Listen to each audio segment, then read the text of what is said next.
करीब 32 हेक्टेयर में फैला ये भलसवा लैंडफिल है। राजधानी दिल्ली का दूसरा सबसे बड़ा कचरा घर।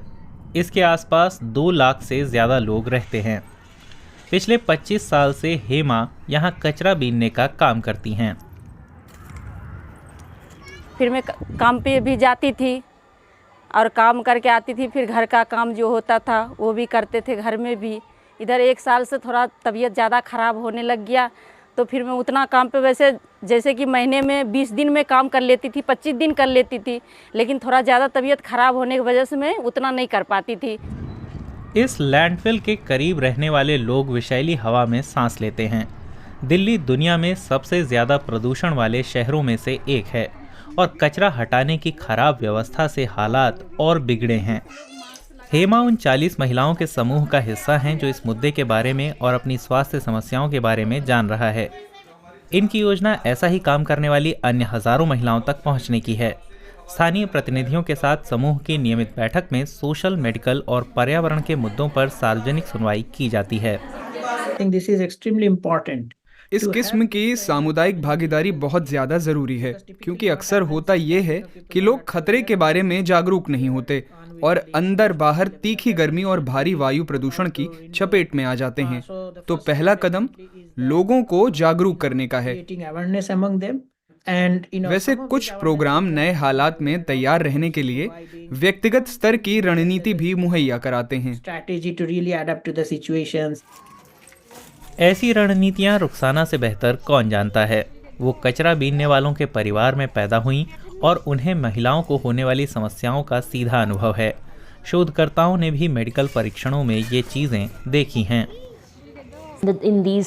पल्मोनरी फंक्शन टेस्ट्स में हमने कूड़ा बीनने वाली महिलाओं के फेफड़ों की हालत 3.6 गुना ज्यादा खराब पाई और महिला सफाई कर्मचारियों में पुरुषों के मुकाबले 6 गुना ज्यादा खराब फेफड़े देखे गए।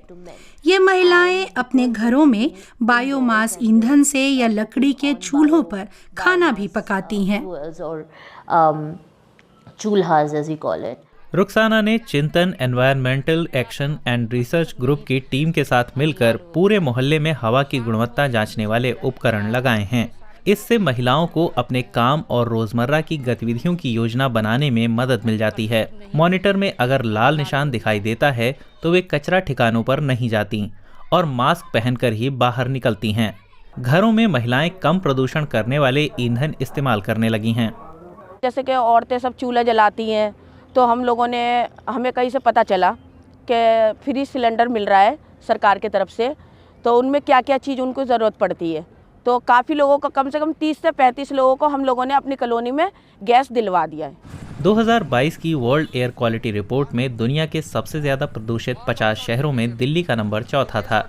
वायु प्रदूषण से हर कोई प्रभावित होता है, लेकिन सबसे ज़्यादा मार पड़ती है असंगठित क्षेत्र के कर्मियों पर। प्रमुख निर्माण परियोजनाएं कम पगार पर मजदूरों से काम लेती हैं, जिनके पास प्रदूषण से बचने का कोई साधन नहीं होता। ज़्यादातर लोग निर्माण ठिकानों के पास ही कच्चे घरों में रहते हैं, लिहाजा उन्हें प्रदूषण से कम ही निजात मिल पाती है। ऐसा कि धूल उड़ती थी, हमको खांसी उठ जाती कई बार, और मास्क हम लगाते थे, जैसे चुन्नी बांध लेते थे हम लोग। निर्माण सेक्टर के मजदूर ज़्यादा सुरक्षित नौकरियों के लिए खुद को तैयार कर रहे हैं। मिनी राज ने सुरक्षा उपकरण का सही इस्तेमाल सीखने के लिए एक एनजीओ की वर्कशॉप में हिस्सा लिया था। उनका कहना है कि फर्क पड़ा है। पीओपी करना, पहले तो हमारे को ये बता दो, तुम जब करोगे आप तो क्या क्या क्या सामान चाहिए, तो अपनी इसके लिए, सेहत के लिए, कोई हमारे को हानि नहीं हुए।